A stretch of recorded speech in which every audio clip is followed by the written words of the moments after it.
Episode 47, the Summer Playlist Show. What are my top 7 podcasts that I am listening to this summer?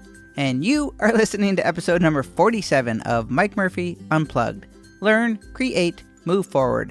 I am your host, Mike Murphy. I'm a one-man band and technology junkie, and I love helping people figure things out. I am really excited to be here with you today. The goal of Mike Murphy Unplugged is to help you learn what you need to know in order to create online content so you can move forward in business and in life. And in this summer travel episode number 47, we're going to dive right into the top 7 podcasts that I am currently listening to. Think of today's episode as one long Ask Mike Anything, because I am frequently asked, what are my podcast listening habits? So today I pulled out 7 podcasts from my podcatcher, and I want to share those with you. And for those of you just tuning into the show for the first time, Ask Mike Anything. It's your chance to ask me what you want to know more about. Where are you struggling in your online business? Head on over to mikemurphy.co, leave me a question, and I will answer it in a future episode. So on to the Ask Mike Anything. Here are the questions that I am asked on a regular basis. What app do I use to listen to podcasts? What speed do I listen to podcasts on? And what are my current top 7 podcasts that I listen to every week? Well, I picked the lucky number 7 because I thought that was a good number to start with. Question 1. What app do I use to listen to podcasts? Well, you're not going to like this answer because the answer is that I use 2. I use Apple Podcast app that ships with your iPhone, and I also use Overcast. Overcast is uber popular with the podcast community, and I do love a lot of things about it, but I just haven't made the switch 100%, and I think the reason is 1, the Apple app is much more familiar to me, and 2, I find it a little bit simpler and cleaner to find podcasts that have released new episodes. Overcast makes me dig a little bit more. I know Overcast has all these hidden features and notifications and things that'll tell you and whatnot, but the fact of the matter is, I like things extremely simple, and I don't really want to have to work to find features. So you might be wondering, well, why don't you just use the Apple one all the time then? Why use Overcast at all? Well, the fact of the matter is that Apple has its problems too. I think the search is terrible. It's kind of clunky. It's slow to load. And the fact of the matter is that I like the player on Overcast better. So here's my typical way I do things. I open up Apple. I see what podcasts are new, what downloads are new, then I jump over to Overcast and I start listening to them in that way. I'm sure that's a waste of time. It is a waste of time, but that way I get a little bit of best of both worlds. That's the way I do it. So I split the time between Apple and Overcast is my final answer on that one. Question 2, what speed do I listen to on? For those of you who don't know, you can change the speed of listening to podcasts both on the Apple Podcast app and Overcast and most good podcatchers. The Apple app, you can go from half to normal to 1.5 to 2 times. On Overcast, you can go all the way up to 2.3 times. For me, I listened at 1.5 times for a long time, which seemed really fast, but now I bumped it up to 2 on the Apple Podcast app. The Overcast, I think, does even a better job.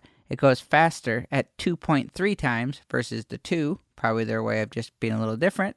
And they have what's called Smart Voice on Overcast, which is pretty cool. So it actually speeds up the speed that you're listening to, but the voice doesn't give that chipmunk effect. So very cool. It sounds crazy at first. A lot of people are like, how can you listen to a podcast and enjoy it at such speeds? The fact of the matter is that you do get used to listening to the faster speeds. It's nice listening to a 30-minute podcast in under 15 minutes.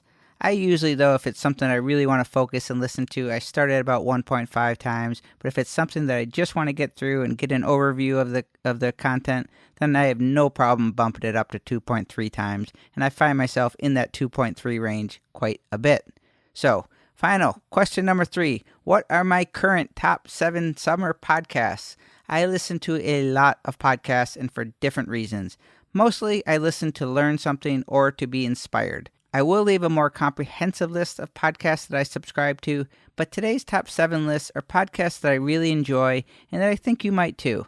I generally like my podcasts short and to the point. Some of these I list today are a little long for me, but at the 2.3 speed, I can usually get through them pretty quickly. Many are worth the effort because they deliver so much value and the entertainment and inspiration factors are high. So let's go.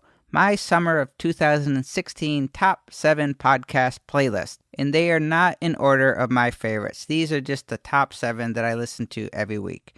So number 1, Profit, Power, and Pursuit with host Tara Gentile. This is a podcast from one of my favorite education sites, creativelive.com. And despite being a really hard podcast name to remember, it's one of my favorites. Profit, Power, and Pursuit. Tara Gentile has been a long-time instructor on Creative Live. She interviews successful creative entrepreneurs and really makes them reveal how they make their money, the tools and resources they use, and all the behind-the-scenes details of running a successful creative business. No fluff and all stuff in this podcast. Great show, very informative and educational. Some business shows graze on the surface, but this podcast deep dives into the facts and the figures, and I really enjoy it, and I always take away something from it. Good job. Number 2, the Chase Jarvis Live Show. This is also from creativelive.com. The founder and CEO, Chase Jarvis, just released this new podcast. It's based off his most recent project, 30 Days of Genius, that aired on Creative Live, where he interviewed 30 thought leaders and entrepreneurs such as Gary Vaynerchuk, Richard Branson, Mark Cuban, Seth Godin, Brené Brown, all sorts of people, really high achievers, really interesting people. Chase is an excellent interviewer. I'm not sure if the podcast is going to continue once the 30 interviews are done, but I imagine it will. Each guest has a treasure trove of good stories and advice, and I'm always left feeling inspired and motivated to do something great after listening to these people. And he has Sir Mix-a-Lot on there, so how can you go wrong? Number 3, 99% Invisible. Host, Roman Mars. This podcast is just the right mixture of storytelling and educational content for me. The show's description says it is a podcast about design that is everywhere in our lives, most importantly, where we stop noticing it. This is a bit of a wild card for me as I don't listen to a lot of storytelling shows, but 99% Invisible is a great show with thought-provoking, and the guest is really likable. Start with the episode called Unpleasant Design and let me know what you think. This one really got me thinking. I loved it. Number 4, Revisionist History with host Malcolm Gladwell. This is a new podcast from the author of the very popular books The Tipping Point, Blink, and Outliers. You know, the book about 10,000 hours to doing something great? This reminds me of 99% Invisible, and that I always learn something that I am surprised I had not heard of before. Like, where do they discover these stories? Where are they hidden? Very interesting stuff. Malcolm Gladwell is smart, and so is this podcast. It is very well written and produced. The show basically goes to a person, place, or event that was missed or misunderstood, and he reevaluates it. Check out episode 4 about Wilt Chamberlain called The Big Man Can't Shoot. Really like this episode. Number 5, The Way I Heard It by Mike Rowe. You know Mike Rowe from the Ford truck commercials and the TV hit show Dirty Jobs. This podcast is short, like 5 to 8 minutes long short.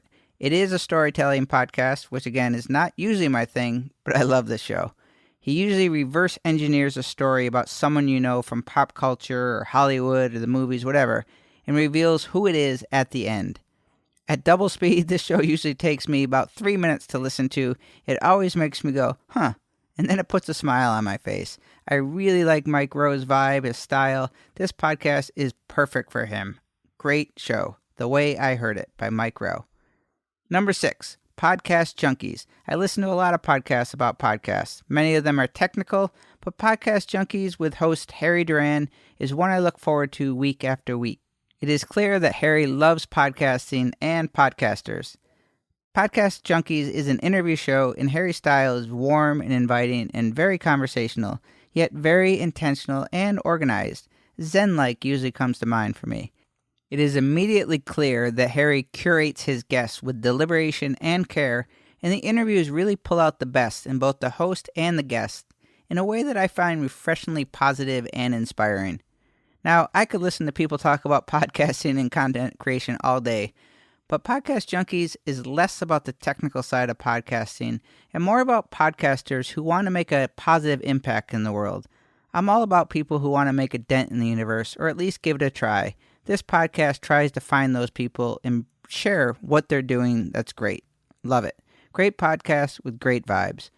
Number 7 on the list, The Freelancer by Paul Jarvis. Another very short, 7 minutes or less podcast. This is for solo creative entrepreneurs. I have threatened to delete this podcast more times than any other podcast I've listened to because I really don't like negativity or complaining or ranting, but I keep coming back because Paul is a funny character and he really does have hidden nuggets of inspiration in each episode. Paul is basically taking everything that he has learned in his 20 years as a freelancer and giving advice to newbies.